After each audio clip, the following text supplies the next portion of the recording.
Crystal of the future here, editing this video that you're about to watch. I figure you probably need a little bit of an intro.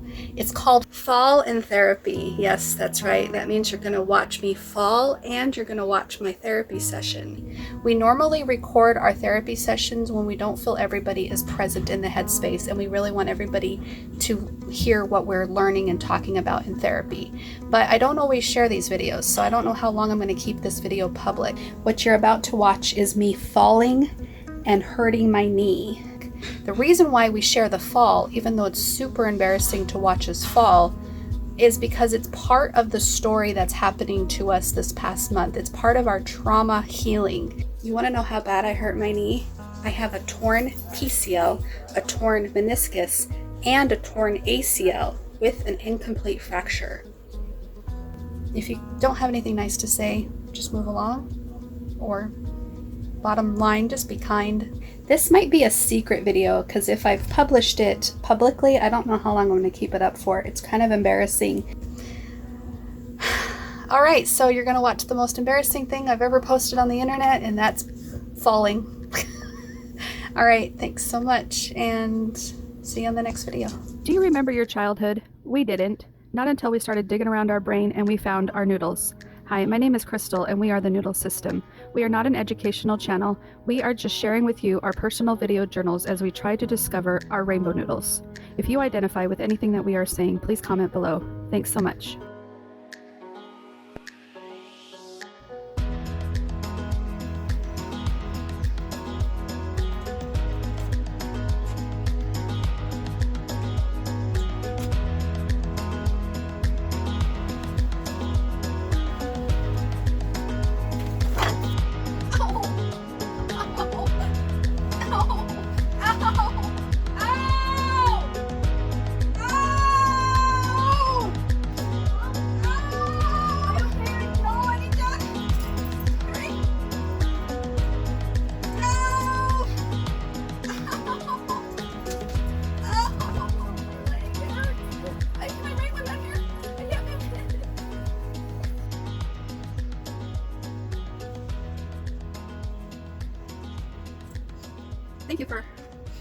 Thank you for calling me. Yeah, sorry about that. Every once in a while that happens. I sent this when I'm still at the end of the year, so. Okay. So that's the latest I can do it. So it'll be the same code until the year. That'll work. All right. How you doing? Well, right this second, I think I popped my knee out of place, and I've never done that before, so I'm still kind of calming down from it. Kind of freaked. I just kind of slipped. I was coming to sit down, and my foot kind of went like this, and my knee must have not liked that, and it twisted, it shifted to the right, and then everything from my ankle to my hip just hurts real bad right now. So it's like just a twinge of ache. I've had my leg lock closed before. Closed? Like if I'm down, like on the floor, like on my knees or doing something, like when you wrap gifts or something, you're on the floor. Yeah. If I twist my leg a certain way, I'll feel it go out of socket, and I can't open my leg up. So I have to sit there and slowly open it up, and it pops back into place. It's painful. What sort of doctor works on that stuff? Is it a chiropractor or is there leg doctors? Osteopathic. Osteo? I guess, yeah.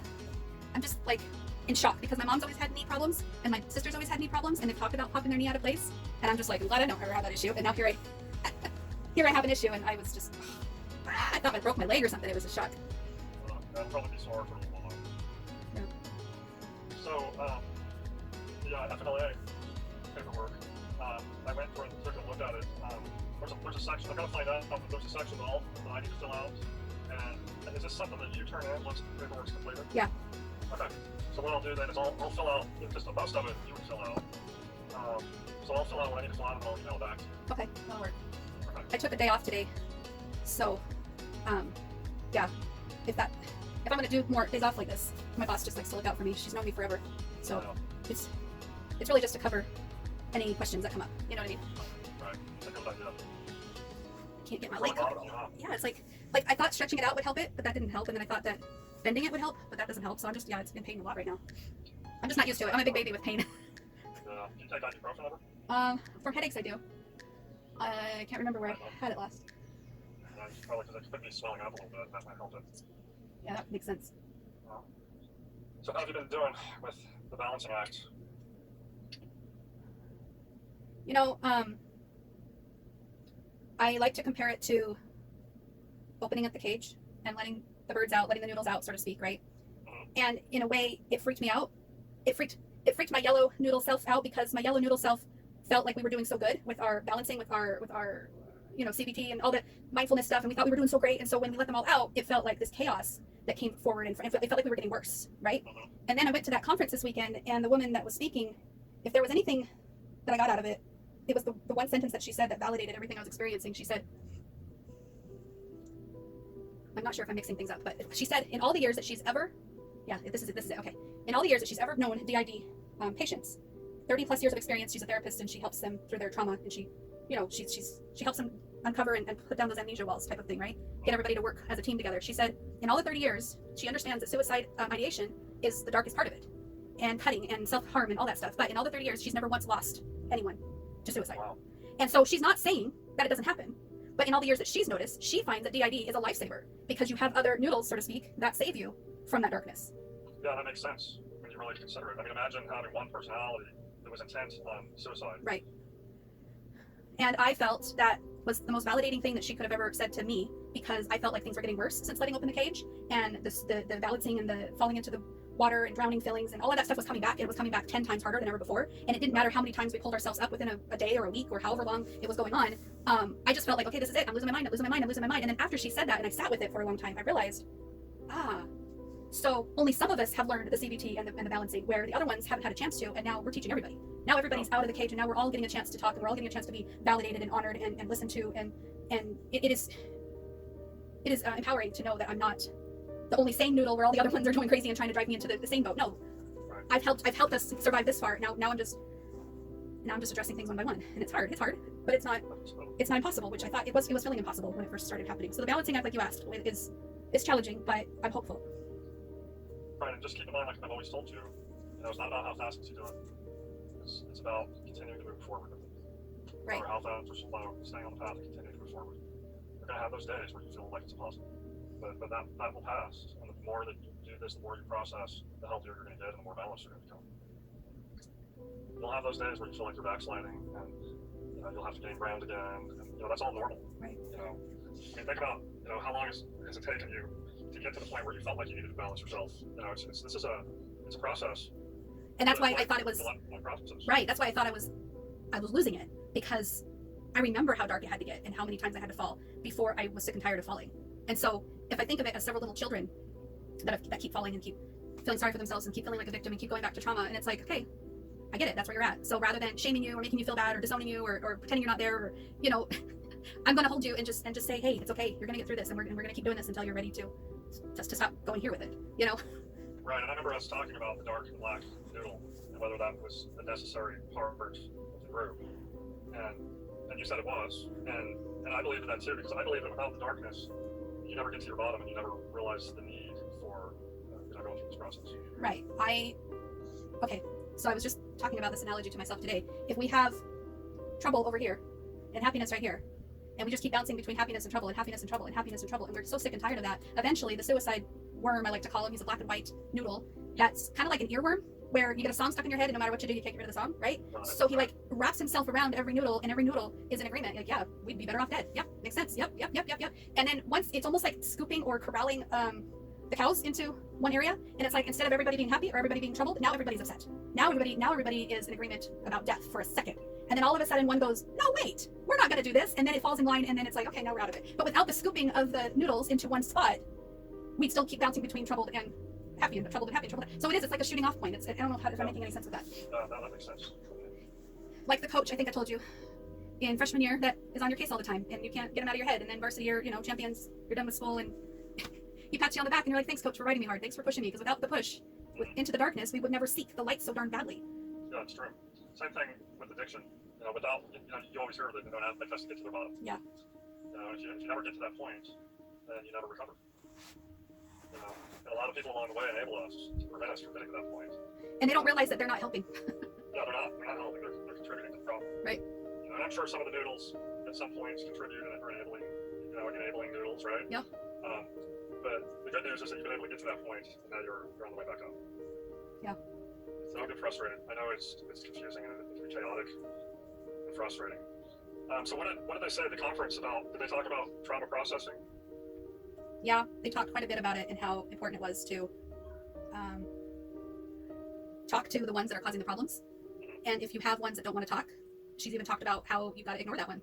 Okay, you don't want to communicate, that's fine, but we're not going to let you ruin the session with your antics. We're not going to honor you until you're ready to join the group. You know, basically not reward poor behavior. So Right. she had, strict boundaries for her clients who want to act out in poor behavior ways, and she encourages people who have alters like that to be strict with those ones that aren't ready to cooperate and address trauma. And not that they have to address trauma, but no, we got some in here that are ready to address them, so let's talk to them, and when you're ready to join group, you can. We're welcome with open arms, but we're not going to accept this behavior, which is like the cutting behavior, or the screaming, or the yelling, or the cursing, or the the threats, or whatever they would do. Right. So I'm glad that mine's not so overt in that way that makes it appear threatening to the people that I seek help from. Right. Because I have been like that with Jim when he's tested me to my edge and to my limit, and I am just like in his face, spitting and spewing and cursing and impossible to deal with. And that is what has helped me reach, because he wouldn't enable that behavior, so it helped me reach that point where I'm like, yeah, I don't want to do that no more. He would walk away from self-cutting behaviors. He would tell me to grow up when I'm being impossible to deal with, whether I'm falling apart on the floor or screaming and at the top of my lungs at him. He wouldn't put up with it, which I hated him for at the time. But I'm glad that he, like, the boundaries, he put him down really strict, that he wasn't going to reward that behavior. That's good. Sounds like you really identified with the conference. Some of us Noodles were really irritated with it. With as much money as we spent on it, it was very disorganized. She had papers she was going to read, never read them. She had an outline of what each day was supposed to look like, and it wasn't done that way. I don't even think she touched half of it, let alone. It was frustrating from a OCD type A controlling, I want to get some value out of this thing I'm spending money on type of experience. Had it just been a free for all, come and see what this lady's all about, I would have just told myself to chill and not have worried about it needing to be so structured. But because I spent money on it, it really struck a nerve with me that that's not the kind of help that I want. I don't want the kind of help that is unstructured, that is unfocused, that is uncompassionate to the people who came there for seeking answers and validation and understanding. And she catered to the Zoom people more than the people that actually showed up, which made me think that might happen. I did think about that. I wondered, how is she going to be able to divide her time to all the people at home that paid the same price to the people that showed up without the Zoom people feeling ignored? And how are we going to feel if she can't handle the balance? And of course, as soon as one person on Zoom speaks up to ask a question, it's louder than the room. And so that's the questions she's answering. And we're over here, raising her hand and wanting to speak and wanting to say something, but she's so focused on the Zoom with her glasses and everything, and she can't see anything going on behind her. And then we have to, hey, and then she's like, oh, okay, hold on, and you can tell that she was doing her best with the stress and the technology and the, oh my gosh, I got all these people coming at me, and that's why she can't get to her notes. But it was the first conference of its kind. Plus all the other little things that we noticed, whether it be the night before, somebody was allowed to show up an art slideshow that they had created with a lot of dark imagery and black eyes with tears and black tears and stuff like that, and it triggered a lot of people to go to their trauma place, to freak out like little kids and scream and yell over Zoom, and she can't tell what's going on. And she's laughing and she's having a good time after the slideshow, and it's like really awkward. Like she doesn't have any clue how many she triggered. I wasn't triggered, but I could see what was going on in the chat on Friday night, and I'm just like, wow. And then she just fluffs it away like it's not a big deal. And at the same time, there was this excerpt in the thing that we signed before we said, that if you get triggered, you're responsible for yourself. You can't hold up the conference just because you're feeling triggered. Please excuse yourself. You need to be responsible. So I'm kind of on this teetering, but I understand why the laughing and the whatever, it just wasn't organized very well. So I'm kind of going on a rant. But the other thing is, I've been involved in conferences like that before. Yeah, she's been doing this for so long that she created this forum that allows people to pay her money every month to be a part of this forum, and the money that you pay for this forum helps pay for the moderators to make sure that things are civil, I guess, and not off subject, or maybe just make sure everything's safe, which is cool. I get the same sort of thing from Facebook for free. So when I heard that she charges $40 per person per month to be a part of this forum, I'm just like, I don't care who you are. Nobody deserves that much money for a forum, to moderate a forum for hundreds of people. And she doesn't even get on there and give advice. And she just pays a moderator to make sure people, and so people are feeling connected in there. And they're all older people. They're not like young people. I mean, I might be one of the youngest that I can tell from the people that joined. So it wasn't my cup of tea on those levels, but I tried to soak up as much as I could on other things, because she talked about noodles. She specifically said the word noodles. She said something about, it's kind of like, you have a noodle and you can't see where it starts and where it ends. And then you start to unravel and I'm like, Jim, did you just hear how she just... What did Jim think of it? Oh, he was irritated beyond belief. He did his best to be supportive, is his word, but he had his headphones on, he was playing video games, he was watching YouTube videos, he wasn't engaged, hardly at all. And I was having meltdown after meltdown internally because of things they were talking about, and I can't speak, I can't get support, these are my people that I feel like I understand and that will understand me, and I have to sit here quiet, and I don't even get to share anything with my husband because he's not interested. And so it was a really hard thing for me, and every noodle inside of me wanted to leave. I wanted to make him happy by leaving. I wanted to let him go do his thing, and maybe I'll just watch on Zoom at home. Like, I thought of all these reasons, but I forced myself to stay because that was the plan, and I wasn't going to allow anybody else to mess up with my plan. I pushed myself to stay, and I'm glad I did. But Jim thinks he's the great husband because he went, which there was another spouse there, two gay guys, and they introduced themselves at one point as this is my spouse has d.i.d. and I don't, and I'm here just to support him. I watched him several times taking notes, feverishly as he's learning, and he's trying to soak up as much information as he can from this. And I'm just like, I draw something and he doesn't even acknowledge that I drew anything. I'm all, look at that. And he goes, and I'm just like, oh my gosh, I just felt so alone in a place that I shouldn't have felt alone. Well, that's too bad. I'm sorry that you didn't feel like you were supported in that. But it sounds like you did get some benefits from it. Yeah, I did get some, and I'm trying to just milk that and focus on that and just learn from it too. I didn't know what to expect. So I think there should be conferences like that, but I don't think they should charge people. And if they do, charge them a reasonable rate for the value they're getting. I guess $40 a month for people to spend on a forum is worth it to them. And so a few $100s for this conference to them probably felt like gold. Yeah. I don't know. Yeah, and I've been to conferences similar, but what they usually do is they have the conference with live people like what you did, and then they record it, and then they offer it online as an online recorded conference. So I think they did the Zoom thing because of COVID, because they planned this thing before COVID, and then people that couldn't come. That makes sense, yeah. Yeah, well, that's kind of frustrating. At least you got some stuff out of it, though. Yeah. I did feel really proud of my drawings, though, if I can share them with you. Yeah, I'd like to see them. Are these what things you drew when you were there? I drew like so much. I've never drawn so much in one sitting, but because I was there 8 hours Saturday and 8 hours Sunday. I also was at Michael's today, and I picked up these little story books, these little kid ones that you can make your own stories. And I'm like, hey, I'm going to make my own children's books with my noodles. I'm going to keep pushing that because I think that's going to be really therapeutic for you. I think so too. All right, this is black and white noodle. That's black. Yeah, you told me before that the white noodle was your dad. So that's the competition. The thing is, I had to really sit with that one for a long time, because I think the only reason why the black noodle exists as hard as it does is because of my dad's death. And so the black and white noodle to me represents death, represents escape, represents giving up. And I really think that my dad gave up and escaped and is now doing better on the other side than he could here. And I think I resonate with that I feel that if energy does carry on after death, I feel like I could be more useful. I don't think that right now, but sometimes I think that I could be more useful dead than alive. And so the black and white represents death to me, and that earworm of a song that's just won't shut up, and it's helpful, but it's not. So it's just this, it's a dyad in itself. So just in times in the past where you've had suicidal ideation, do you identify that with your dad's death sometimes? Like, well, he's passed on. You kind of feel like he gave up, although he didn't take his life. He felt like he gave up before he should have. You kind of identify those things? Not directly. It's more indirectly. Whereas the story, the narrative that I got from my mom about my dad was that he was overly emotional, couldn't handle the little things. These are the things that she says, and everybody else agrees that my dad was a little much when it came to his emotions, and he had a hard time emotionally regulating.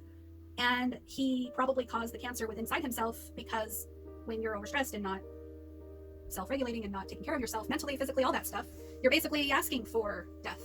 It's kind of the narrative. It's not direct in that way, but so I basically have had this narrative all my life that I must be like my dad, and that's why I'm so emotional. And so I'm going to die young also, and my tragedy is going to be my children's story that they're going to carry. So I don't like that narrative, so I've been trying to work on change. That's why I'm trying so hard to try to change it. But that's basically what it is. Right, and it is important to work on changing that narrative, because when you identify enough with a certain narrative, you become that, and it does affect your behavior. Mm-hmm. But just so you know, I know that you look at yourself as an overly emotional person, but for me doing counseling, I don't look at you in that way. Like, I see you as someone who has a very good understanding of emotions and how to control them, how to regulate them. I know that you had your moments. We all do. I know you had your moments where you feel weak and you feel like you're maybe going crazy. I understand that, but I think for the most part, I look at you as someone who really has a good handle on things. I give that to the Noodles, that front in therapy. Mm-hmm. But it would really be interesting.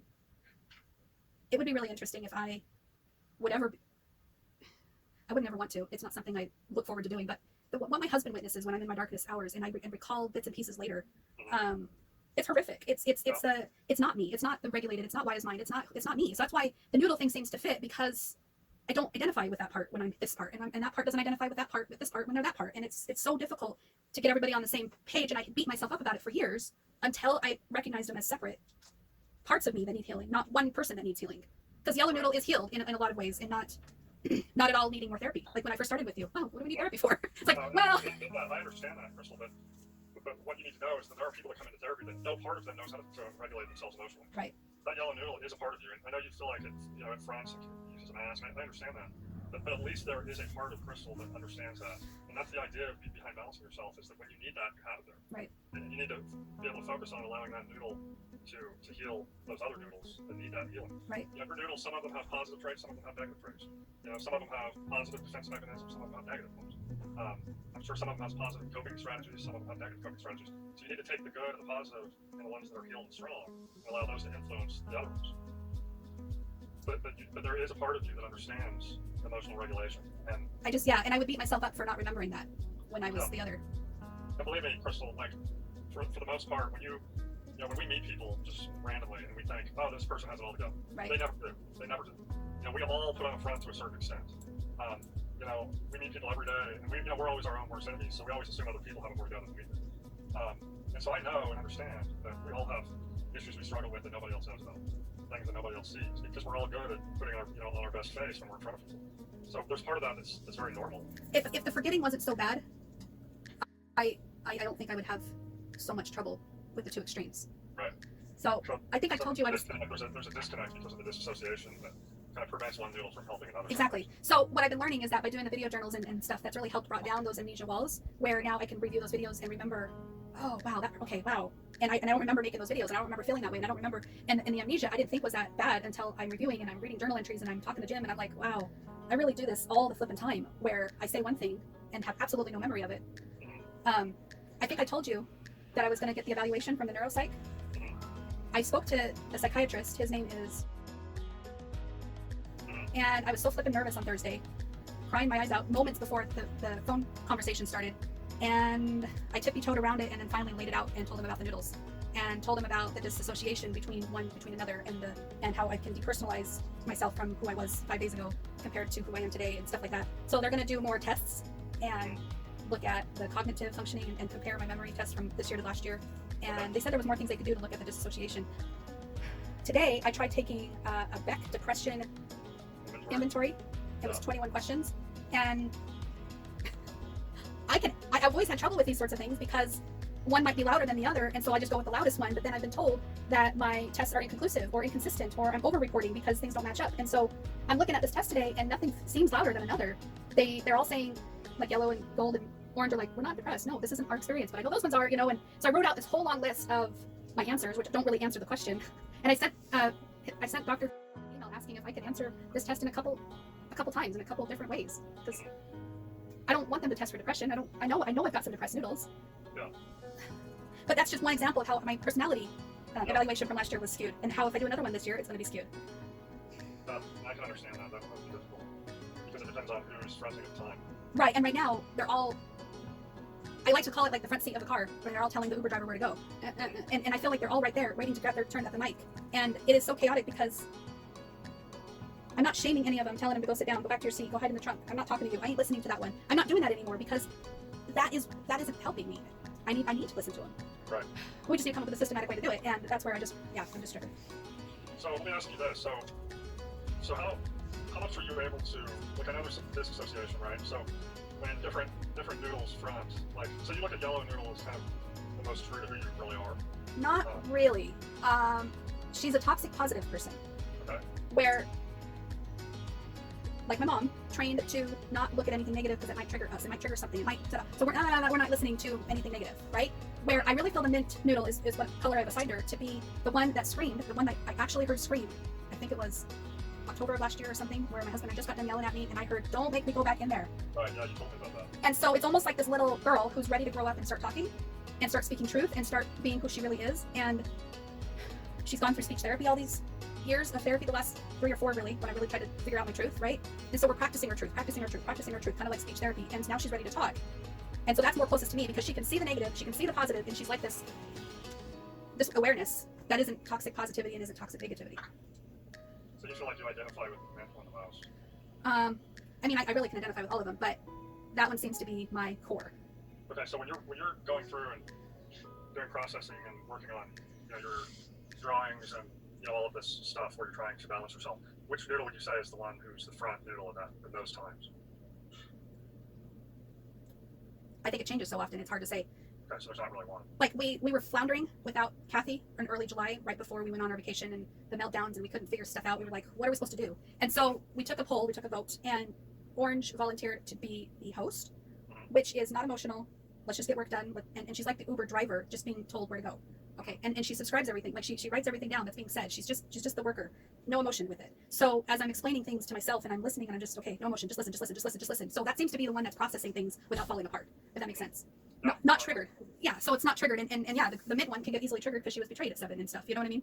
So let me ask you this. So if you were to imagine all your noodles, like you do in a room, right? Mm-hmm. And you guys would have to vote to pick one noodle that would be in charge of balancing yourself, okay, that could oversee it, that would have the best interest of every noodle in mind, that wouldn't be biased towards one or the other, that would be the ultimate judge and moderator.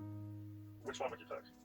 I would say it's Mint, because Mint and Orange made an agreement that no matter what the noodles tell Orange, Orange knows that we have to speak our truth. And that's the agreement that Mint and Orange made, because Mint, for example, Teal wanted to leave the conference to make husband happy and make him go back to his little 3D printer land and ignore us at home rather than ignoring us right next to us. That was really rejecting and everything, right? So a lot of noodles agreed with that idea, and they were telling Orange to go home. Right. But Orange knew we were there for a reason. We paid money. We're not caving. We're speaking our truth. This is what we want. He chose to come. He chose to give in. So no, like that was the primary goal, was the agreement between Mint and Orange is let's always speak our truth first. Everything else can come second. What if Teal's going to get her way, or if Blue's going to get her way? You know what I'm saying? Yeah. The reason I ask is because I really feel, and you tell me what you think, but I really feel like in order to, because you have trouble, remembering because of some of the disassociation. But if you were able, for using Mint noodles, to come up with some standard, healthy emotion regulation work, mindfulness work, the stuff that you already know. Because I know you know this stuff. Anything I would tell you as a therapist, like if you told me, oh, I'm just not regulated, I'm stressed. Anything I would tell you to do in that case, you already know that. Right. I would say Yellow knows it and Mint's aware of it. But yeah. Okay. But if you had one standard set of healthy coping strategies, emotion regulation skills, is it possible to have Mint noodle when you move into when another noodle starts to front? Like say you're at these times where you talk about at home when you get into the negative space. Would Mint noodle be strong enough to be able to counsel these other noodles in those moments? Kind of put her as the therapist side of herself and say, okay, let's breathe, let's relax our muscles. I think so, and I think in a lot of ways, yeah, she's the responsible one for us tapping in and and she's the one to open the cage.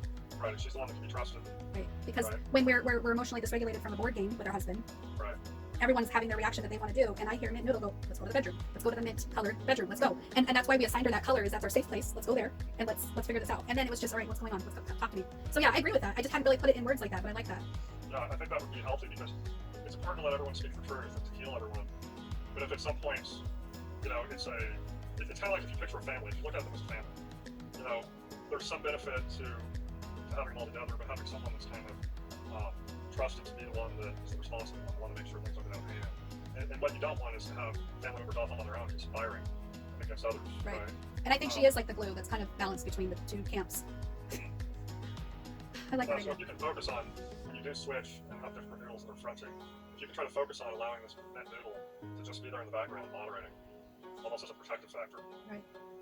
Just making sure, if you feel like she can be biased enough or non-biased enough to handle that in a nice, respectful way. And I think that's good because her role was so small to begin with that it was hard to know what she could provide on the outside. I drew it right here on this one. I don't know if you can see that. Yeah. So I gave each one of them something on the body, and so Mint is right there in the center of the heart, just beating slowly. And I've got this purple is kind of like curtains that can cover my eyes and avoid everything, Right. And then you've got the shield, the protector, and then you got the noodles in the stomach because I was thinking, where do I feel that one at? What's going on there? I got the noodles in the head because it's thinking so hard. The noodles in the eyes because it's looking for something, and then you've got the shield. What do you call that? The mesh. Right. Yeah. There is a name for that. I can't think of it. Chainmail. Yeah. I like that. And then I got. Oh yeah, that's a good one too. You can't tell if it's eating or throwing up. Yeah. No. That one's just colors. This one here is like the headspace because she was talking about it at the conference. And how you have layers. So what layers in front mostly? What do other people see? And so I put the gray in front because that was Kathy. She was this mask, but right behind the mask you could see the orange noodle, the yellow noodle, the indigo noodle, and then you've got these ones that are just there, and then you've got the little. Is Mint the mouth? Mint is the mouth, speaking her truth, being silent and now speaking. You know what I mean? So I like that because the first one you showed me Mint was the heart. Yeah, and then you've got Mint is mouth. cyan drowning. Yeah, I think that kind of confirms to me that Mint is kind of the closest to who you really are. Well, and I was watching a video, I could send a link if I could figure out how to send you a link, but this woman talked about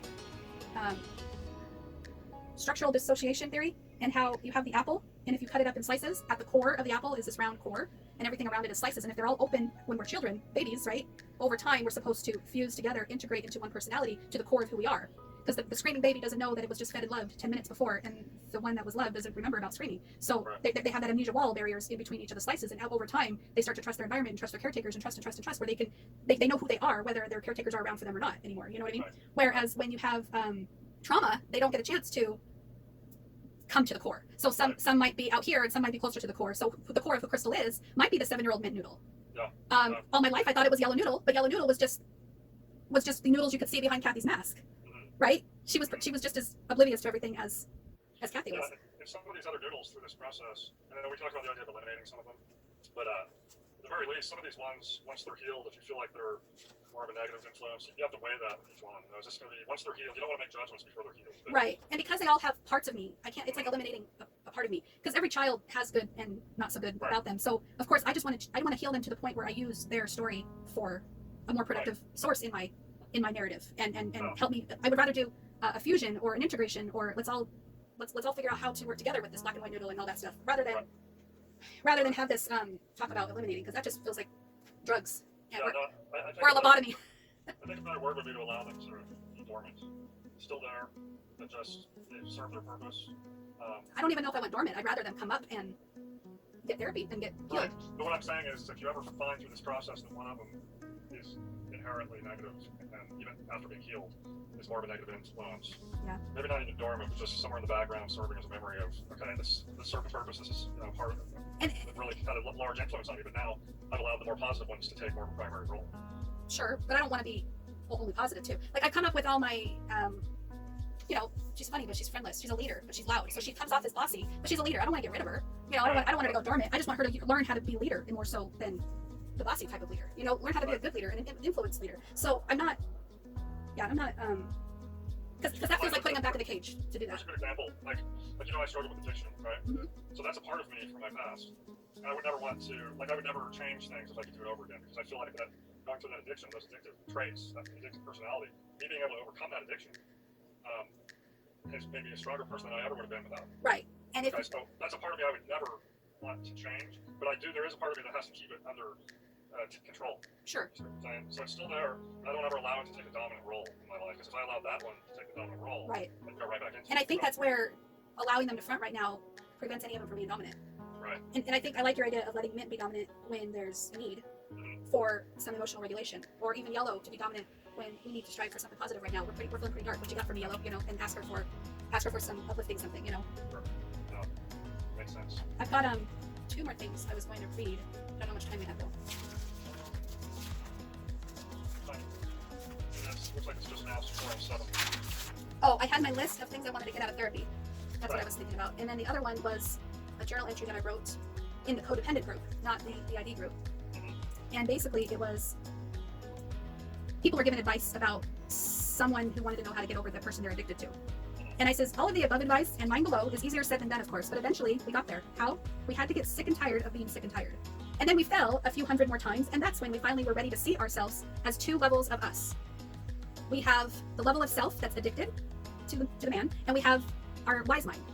We had to start talking to our addicted self like they were our best friend. We had to accept our friend for their weakness, and we had to want to help them towards sobriety of toxic relationships. We learned to love ourselves and accept ourselves and soothe ourselves and congratulate ourselves with every itty bitty milestone we took. We don't beat our best friend's self up if we make a mistake, and we let them cry about him. We suggest to them to journal or write poetry or love letters, and we'll never send them. We are super duper supportive of ourselves without letting ourselves sabotage everything with one little decision that can unravel the entire success. But to get there, we had to watch her fall hundreds, if not thousands of times before we stepped in to save ourselves. Finally, now we are doing the work. You think being addicted is hard? Try breaking addiction. It's hard, but it's doable and worth it. Now putting the CBT and DBT into practice, now we're practicing law of attraction, including the art of allowing, and we allow him to be where he is. We do not try to fix things for him or for anyone. We know where we are safe, where our safe space is, and where we take our best friend there when someone else is misbehaving. We excuse ourselves and we don't try to save the day anymore, and we feel better, we feel sober, we feel amazing because we took back our power. And you can too. And I had lots of people just really appreciate that and thought that was, and it really is like this, stop looking outwardly for your things to be saved. Just because if you need to look outwardly, then look outwardly at your wise mind, because it's going to save you more so than anybody else will. Right.